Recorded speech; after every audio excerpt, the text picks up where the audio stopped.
In February 2019 in Minneapolis, a man living inside a nylon dome tent behind an abandoned auto body shop survived a night that hit 19 degrees below zero. No fire, no propane, no electric heater. Just a tent, a sleeping bag, and a system he had built for $43. The people who walked past that lot the next morning had no idea anyone was inside. He was reading, he was warm, he was alive. I have been thinking about that man for almost 6 years now, because what he did that night should not have been possible.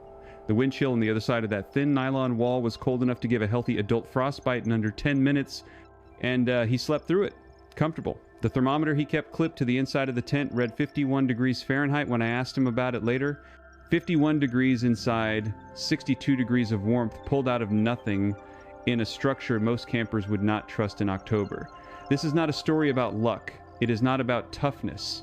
It is a system, a real, repeatable, field-tested system that has been refined and passed person to person across the freezing cities of the American North for at least 30 years.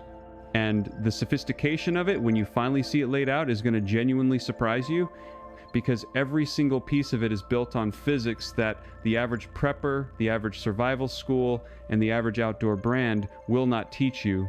They sell you gear. These people engineered a method, and the secret at the end of this video, the one I am building toward, is the technique a 2023 outreach report out of Hennepin County documented as the single most important reason tent dwellers in sub-zero conditions survive nights that kill unprepared hikers in hours. It is one specific habit, costing nothing, that almost no survival manual mentions. Stay with me, because the same physics that kept that man alive in Minneapolis is the physics that would keep you alive if the power grid in your city went out next January. Did not come back on for a week. The first time I climbed into a man's storage unit in Minneapolis at 11 at night. On a January outreach run, I expected to find someone barely hanging on. Instead, it was over 50 degrees inside, he was reading a paperback, and I did not understand what I was looking at. That moment is what started all of this for me. I spent 4 winters after that doing cold weather outreach and warming center shifts across Minneapolis, Chicago, Portland, and Denver. I went in thinking I was going to help people survive. I came out understanding that a lot of them had already figured out things I did not know. So let me show you what they figured out. The first thing you have to understand is the physics. A resting human body emits roughly 100 watts of continuous heat. That is the equivalent of an old incandescent light bulb burning inside your chest all day, all night, for as long as you are alive. 100 watts of free, renewable, never-stopping heat. The entire game of surviving a freezing night without power is not about generating heat. You already generate it, the game is about not losing it. And there are exactly 4 ways your body loses heat. Conduction, when you touch something cold. Convection, when moving, air carries warmth off your skin. Radiation, when your body throws heat outward into a colder space. And evaporation, when sweat or moisture pulls heat off you as it dries. Every method you are about to hear about attacks one of those 4. That is the whole framework. Once you see it, you cannot unsee it. The tent itself is the first layer, and it is the layer most people misunderstand. A nylon tent does almost nothing to insulate you. What it does is block wind, which kills convection, and trap a small pocket of air that your body can warm. But that pocket of air is the entire battlefield. The smaller the pocket, the faster your 100 watts can heat it. This is why experienced winter tent dwellers do not use big 4-person tents. They use the smallest single-person tent they can find, often a child's play tent, a 1-person backpacking shell pulled from a dumpster behind a sporting goods store. Smaller volume, faster warming, less heat lost to empty air, but a thin nylon shell on its own will still bleed heat through radiation and conduction, and that is where the real engineering begins. Inside that outer tent, they build a second structure, a thermal shell, layers of mylar emergency blankets, the $4 foil sheets you can buy at any dollar store, taped to the inside walls of the tent with the reflective side facing inward. Mylar reflects up to 90% of radiated body heat back at the person inside. One human body, 100 watts of radiation, 90% of it bouncing back instead of escaping into the night. That single modification can raise the interior temperature by 15 to 20 degrees in a sealed small tent. Total cost, under $10. Then the floor. The floor is what kills people. The ground in a Minnesota winter holds a temperature near 0 degrees Fahrenheit. Conduction through the floor of a tent will steal body heat faster than any other single source, so they build the floor up. Salvaged cardboard, 4 or 5 layers thick, taped together. On top of that, foam packing material pulled from electronics boxes behind big box retailers. On top of that, a closed cell foam pad if they can find one. The goal is to put at least 2 inches of dead air trapped inside porous material between the body and the ground. Dead air does not move. Air that does not move does not carry heat away. This is the entire principle behind every insulation product ever invented, from down jackets to fiberglass walls in your house. The tent dwellers just figured out how to build it from trash. But here's the problem. None of this matters if you stop generating heat. And the moment a human body gets wet from sweat, from snow tracked in on boots, from breath condensation, the evaporation pulls heat off you so fast that hypothermia can set in inside a perfectly engineered shelter. This is the failure point that kills people who think they have solved the cold. And solving it is where the real ingenuity lives. The way they solve it is something called the moisture protocol, and it is brutal in its discipline. Before entering the tent at night, every layer of damp clothing comes off outside in the cold. Socks especially. Damp socks inside a sleeping bag will pull heat out of your feet all night, and you will wake up with frostbite. They keep a second completely dry sleep layer sealed inside a plastic grocery bag during the day.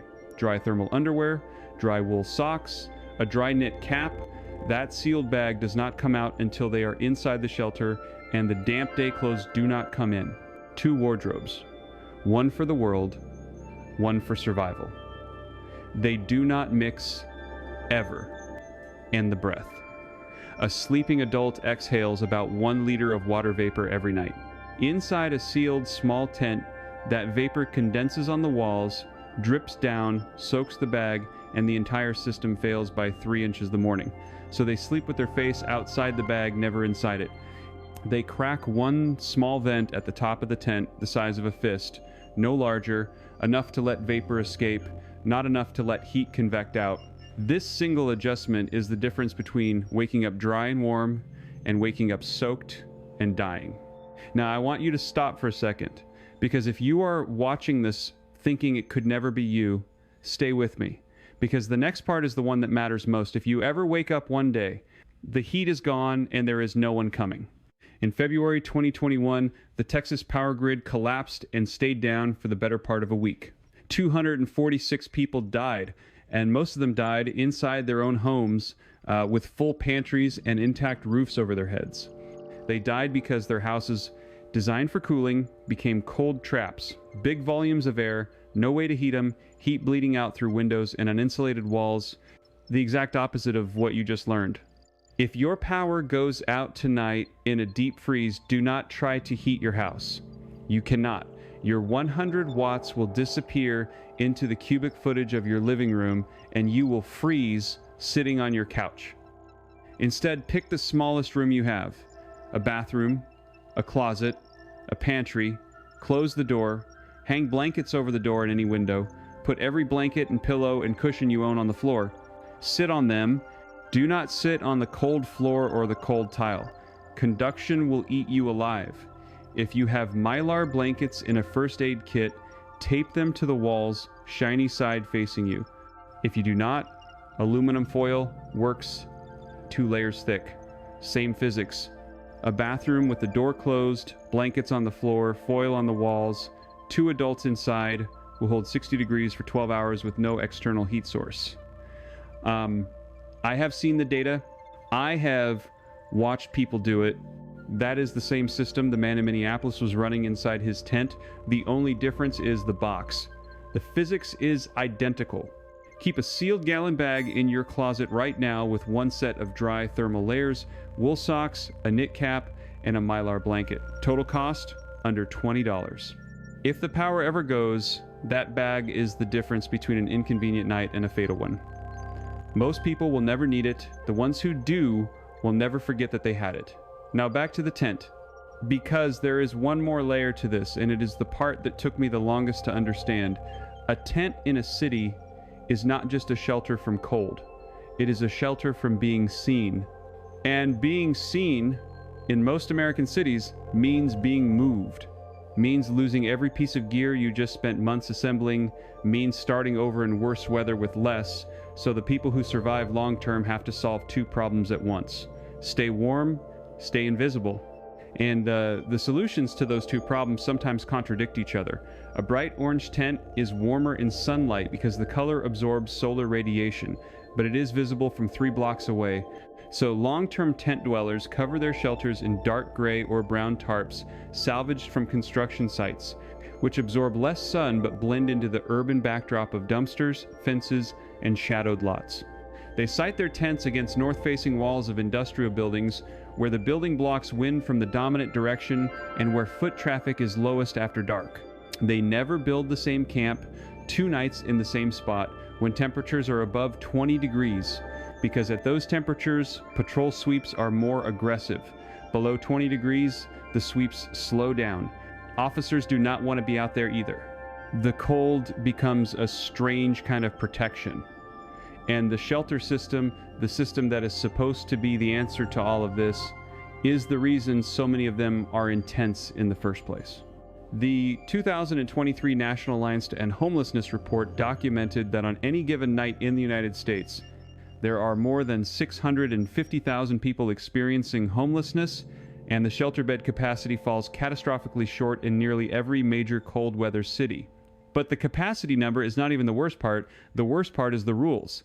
Many shelters require check-in by 6 inches the evening, which is impossible for anyone working a night shift job. Most do not allow pets, and for a person whose dog is the only living thing that loves them, that is not a choice anyone makes. Many require sobriety, which is reasonable in theory and impossible in practice for someone 3 days into untreated withdrawal in sub-zero weather. Many have documented theft problems. Severe that people would rather take their chances outside with their gear than walk into a bunk room and lose everything by morning. So the tent is not a failure of personal responsibility. It is, for a lot of people, the rational choice given the options. And once you accept that the tent is the choice, the engineering of the tent becomes a matter of life and death. Which brings me to the secret I have been building toward this entire video. The 2023 Hennepin County Outreach Report, compiled by workers who had spent more than 15 winters checking on tent dwellers in the Minneapolis cold, identified one single behavior that correlated more strongly with surviving sub-zero nights than any piece of gear, any shelter design, any clothing system. It was not the mylar, it was not the cardboard floor. It was not the sleeping bag rating. It was eating. Specifically, eating a high-fat, high-calorie meal in the 90 minutes before sleep. Peanut butter, cheap lard, cooking oil, straight from the bottle, fast food wrappers full of fries pulled from a trash can behind a burger place, anything dense in fat, because the human body, when digesting fat, produces what physiologists call the thermic effect of food. And fat specifically produces a slow, sustained release of metabolic heat that lasts 6 to 8 hours. That is exactly the length of a winter night. The body becomes its own furnace, running on the slowest burning fuel available. The people who survived the worst nights were not the ones with the best gear. They were the ones who had figured out through trial and error and shared knowledge passed in warming centers and under bridges that going to sleep hungry in the cold is a death sentence. Going to sleep with a stomach full of fat is the closest thing to a free heater a human being has access to. That is the secret. That is the one almost no survival manual mentions. Survival schools teach you to ration food in a cold weather emergency. The people who actually live through sub-zero nights do the opposite. They eat everything they can find, the fattiest thing they can find, right before they sleep.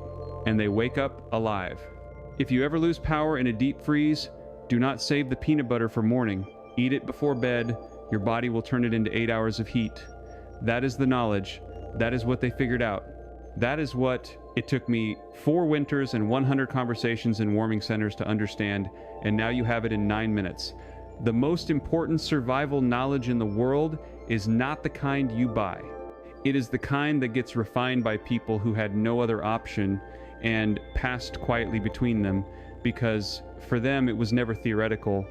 If you are the kind of person who believes the knowledge that matters most is the kind nobody teaches in a classroom, you already understand why this matters. You already know that the line between having a home and not having one is thinner than anyone wants to admit. That the people who have crossed that line are carrying knowledge the rest of us would be foolish to ignore. So pick one of these methods and tell me, if the heat went out tonight in your city and did not come back for a week, which one would you reach for first? The small room thermal shell, the mylar walls, the fat-loaded meal before sleep, the dry layer sealed bag in your closet. Drop it in the comments. I read every single one, and the answers people give say more about how they think about survival than almost anything else. And if this is the kind of knowledge you want more of, the field-tested kind, the kind that gets passed person to person in places most people never see, subscribe and stay with this channel. The next video documents what people living in their cars in Phoenix do to survive 115-degree summer afternoons with no air conditioning and no shade. And there is one trick involving a wet bed sheet and a cracked window that drops the interior temperature by almost 30 degrees in under 10 minutes. You will not believe it until you see the physics. I will show you the physics. Until then, stay warm, stay curious, and remember that the most resourceful people in this country are the ones nobody is looking at.